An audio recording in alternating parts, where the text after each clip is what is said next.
Ani anna meda giza bitedesa. Siva giza ani. Gade bitedesa isandi.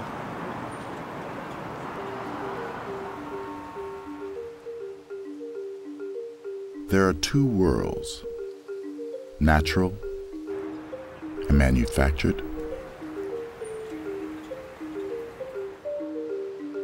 ancient and modern.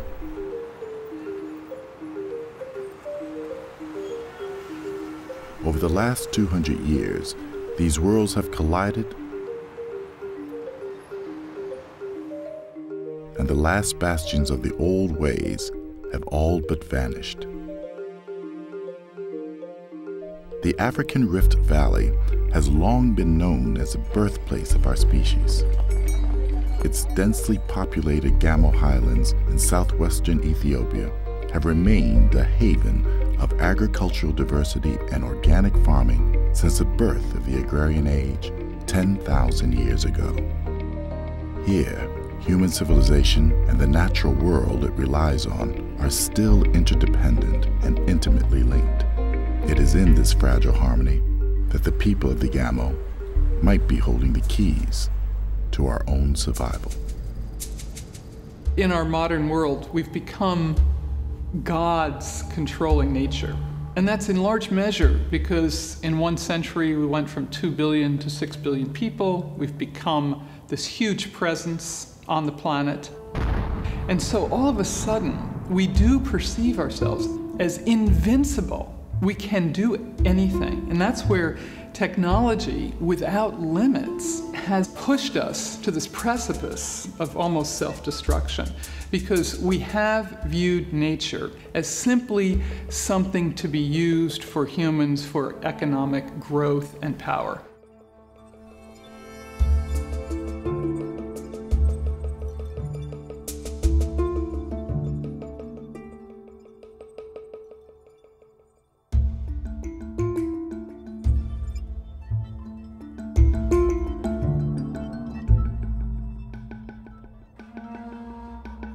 As an ecologist, you hear all the time people talking about wild landscapes versus human landscapes.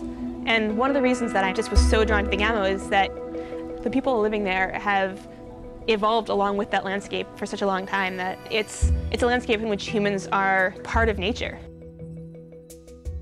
When I got to the Gamo, the biggest surprise for me was how little this landscape has been touched by the past century.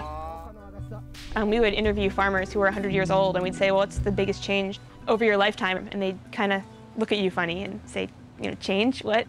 You know, which in this century is just mind-boggling. I am Capo Kansa here, standing in southern part of Gamo Highlands. You know, everything in the world is not explored. You know, the spirituality, people think that the earth is not speaking, the soil is not speaking, the sky is not speaking. But there is a kind of spirituality when the sky is roaring with thunderstorms and rain is coming and the clouds are rising, and there is an spirit in it.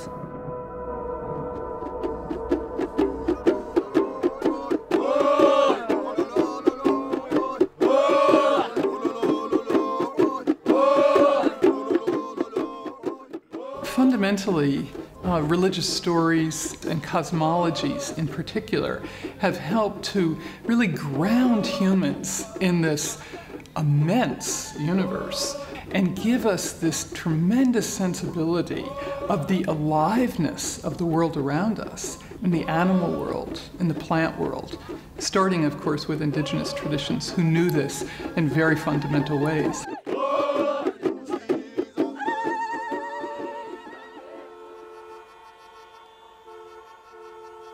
People believe that they are part of the nature, and that they don't think that they are dominant and that they can exploit everything exists on the environment. They want to coexist with the mountain, with the rivers, with the road. When they make a prayer, they always give thanks for the Creator. Then next to the Creator, they say thanks to the mountain.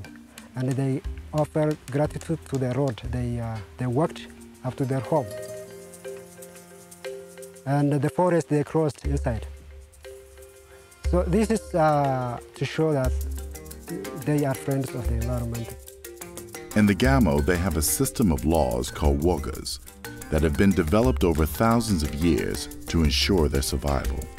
A local elder serves as the custodian and enforcer of each woga. There's a woga for how to bless a planting and how to give thanks when harvesting crops. There's a woga for where animals are allowed to graze. There's a woga for which trees are to be cut down,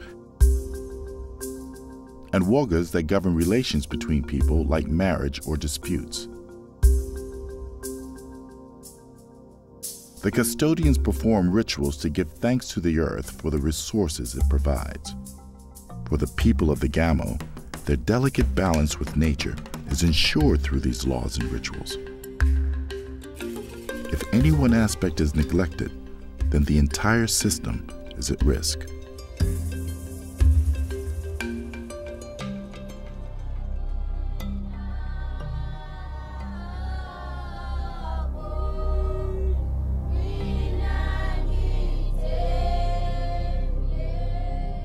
Some pretty vocal evangelical Christian Protestant organizations have moved in and really created a lot of turmoil in this region. They started building churches right and left. Every community has a Protestant church, sort of not in any sort of traditional style, just sort of slapped up there very hastily. They've basically been doing what Christian missionaries do best, which is handing out a lot of Bibles, handing out a lot of seeds and food, and it's working, and a lot of people are converting, especially young people. We Christians, we committed to obey what the Bible teaches to us. We see that people are worshiping other things as a part of God, but this is, ignorance. So we refuse that one when we understand the gospel. In the past, the church was not so arrogant, but now the Protestant church, it wants to increase its members. When they preach, they make the traditional leaders to feel ashamed. They say that you are, demonic people, because they are convinced that to follow tradition means something to go to the hell. You have a car. Car is not God for you. So trees and animals and whatever river, it's not God. We have to worship God. We have to use this for us. God created for us. Not only is that tacitly opposed to a lot of traditional beliefs about how you should treat the landscape and how you should live your life, it's very vocally opposed to a lot of those things. They sing these really beautiful songs as they're harvesting, as they're working, and a lot of these church groups are sort of forbidden to use those. They're building churches on sacred landscapes. I've seen it be really incredibly disruptive to not only people's spiritual lives, but relatedly to people's sort of working lives and community lives. The challenge, of course, is that indigenous peoples have had this very unique worldview of the aliveness of the universe, and by and large, the monotheistic traditions, the Abrahamic traditions of Judaism, Christianity, and Islam have suggested that God is above the world, a transcendent God, a creator God that orders and has a presence, but is lifted up out of the world. Now, removing God from nature, certainly many people would say, has desacralized the world and therefore opened it up for consumption and for abuse and for exploitation. There's some definite truth to that. We in our lives are all about maximization. The maximization of profit is seen as this huge good, whereas that's not really the case there. No one's out to maximize. That's not really a concept. People are out to continue, to sustain. We can say it is just two different worlds, and we are depending on nature here, and there people are depending on scientific funds.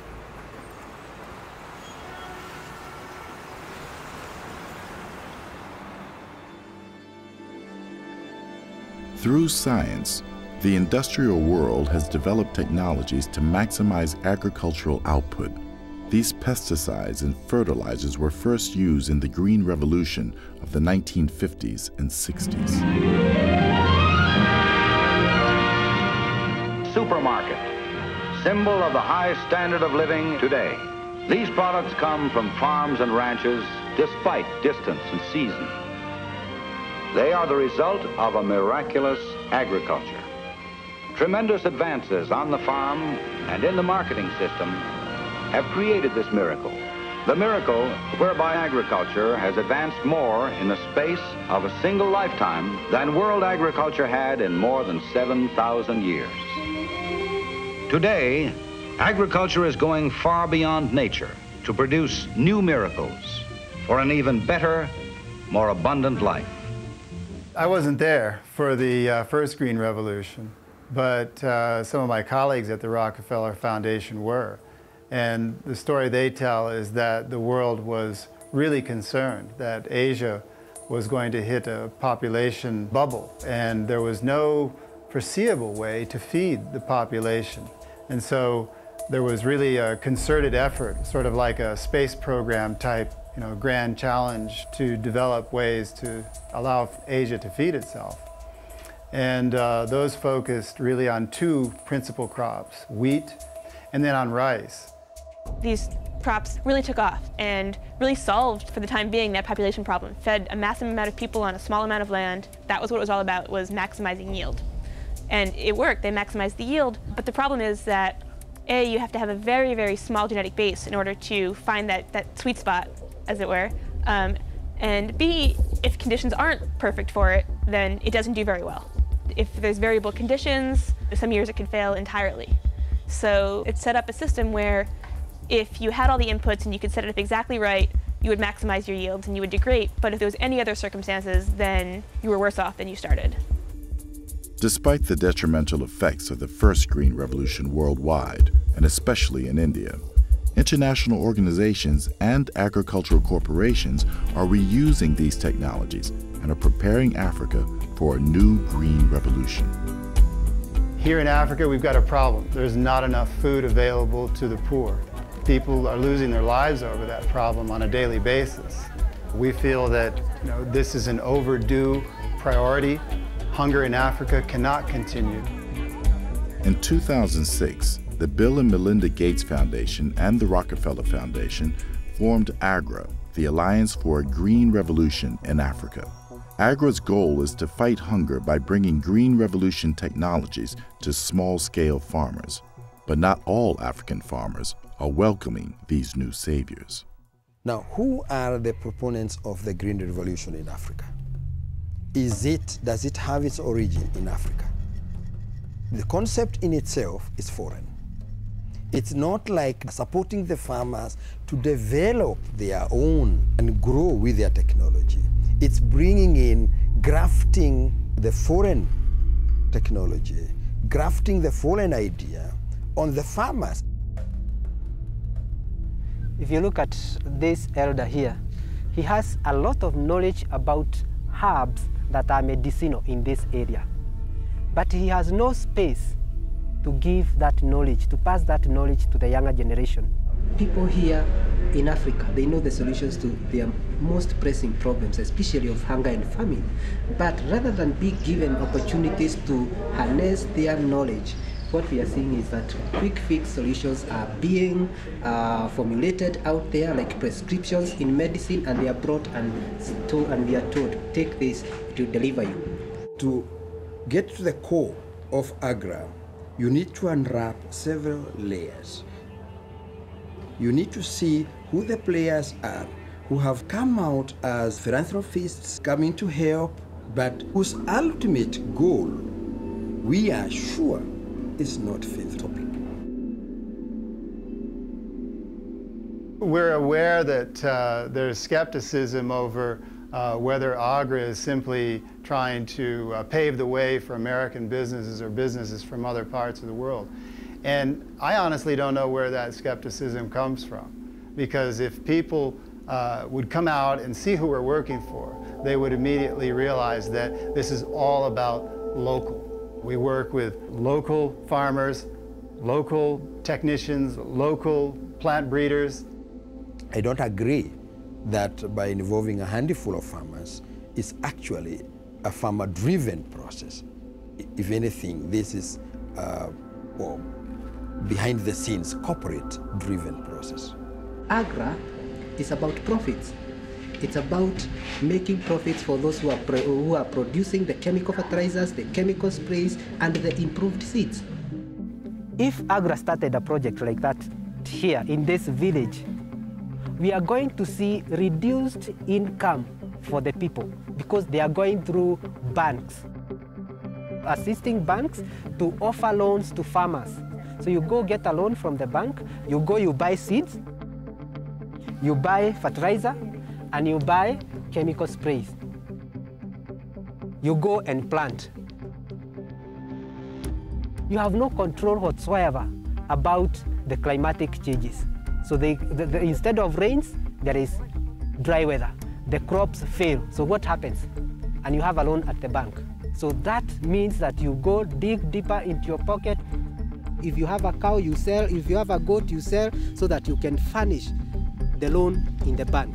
So rather than improve the livelihoods of the people, it's going to make them more deeply in debt.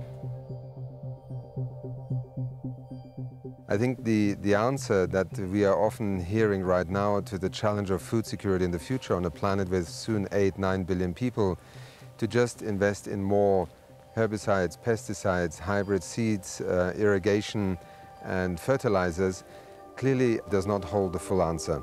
First of all, because we have learned that that kind of high input agriculture has a very high price on the very productive capital that a farmer has: land, water, the resources that are around him or her.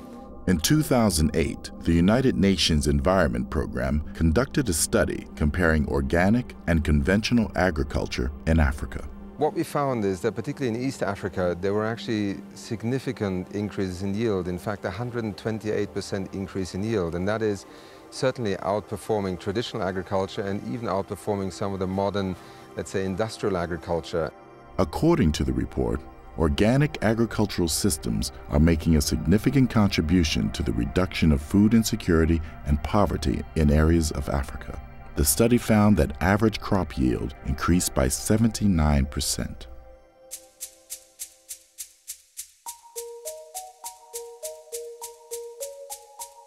In many ways, this coming in of all this Green Revolution technology parallels the sort of coming of these evangelical Christian voices to the Gamo, in that taking the landscape in which you live and making it something that's external to you.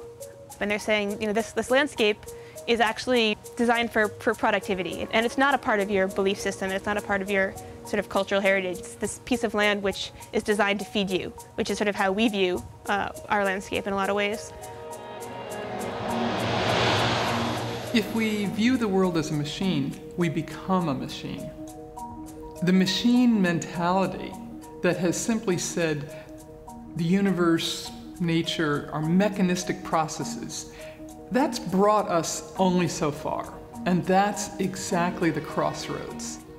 One of the things that we see now in our current economic crisis is that was in large measure driven by an abstraction of economics apart from ecology, apart from nature itself. It became a global casino, a roulette, just building on itself.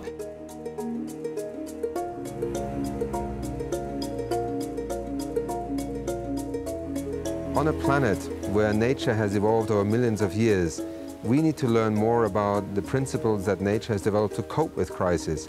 And the simple answer is resilience. Resilience you get through diversity. There's a massive trend away from diversity in commercial agriculture. I mean, of the 5 or 6 crops that feed most of this planet, we've gone from having thousands of varieties of those crops to maybe 2 or 3 that are really commercially produced. And those 2 or 3 varieties are designed to be incredibly productive, you know, to feed a lot of people, but it makes them very vulnerable to change, it makes them vulnerable to pests, to disease, to outbreaks, because there's very little genetic diversity among them. So if one thing gets knocked out, all the corn in, you know, South America gets knocked out. The Gamo Highlands are considered a huge center of diversity for agricultural species. There's a lot of species which originated there or which have just been grown there for so long that they've diversified into hundreds of varieties there that don't exist anywhere else.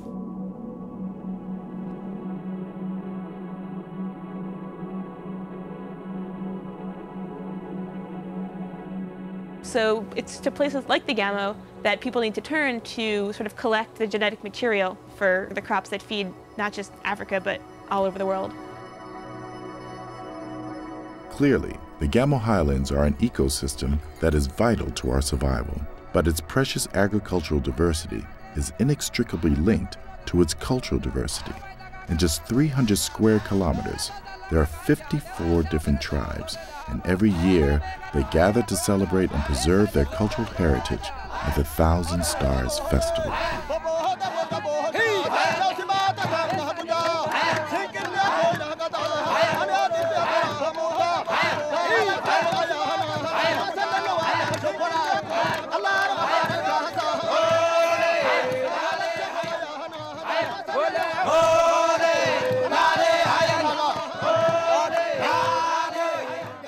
Some of them put pawn of an animal, some of them with the skin, and some put on grasses and leaves. And I think that all shows that the connection of each group to the environment, to the nature. And all of the group have their own expression of connection to nature, although we can't understand the language they are singing.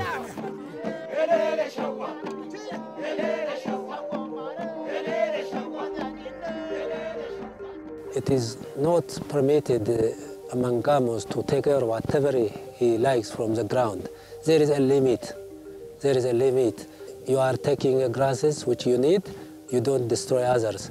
You are taking trees for your consumption, not to destroy others. They want to pass the resource for the next generation. Sustainable agriculture is holistic, and it addresses the needs, the spiritual, the cultural, the social needs of the person. So it's not like mining the land for today's or short-term benefits. We are looking into this renewable use of the land. Agriculture, in a lot of ways, is the primary human signature on our world. That's how we relate to the earth more than any other way we do it. We shape it to help sustain us, and that's not something that's foreign, and that has to be, this horribly disruptive, unnatural process. It can be a very natural process. It can be a really integral part of our lives.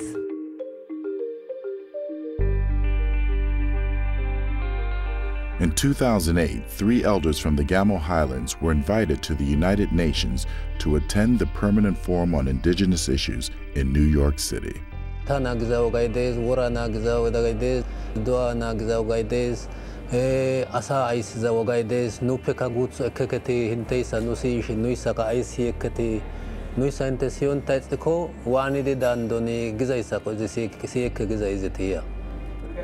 Nusate ison talo chimiri hai aiberi nuchi aiberi hai kanesha giri hai sikopses. Ya he sagisha go den na dize. People who are looking at the relationship between spirituality and ecology are realizing that biodiversity ecosystems are being destroyed because Africans have severed their relationship between ecosystems and spirituality. It is very, very important for people to reintroduce that link, that relationship between themselves and the ecosystems, and then their spirituality becomes the key pillar in joining the two. Many indigenous peoples have had this, what we would call traditional environmental knowledge about hunting or farming or planting or practices of the seasons, to bring in that universal power of the cosmos and bringing in that immediate power of nature itself. And part of what we have lost is we're trying to rely only on our own energy, but it's nature's energy that pours through us and which we need to draw on right now in our search for sustainable energies. It's spiritual as well as physical.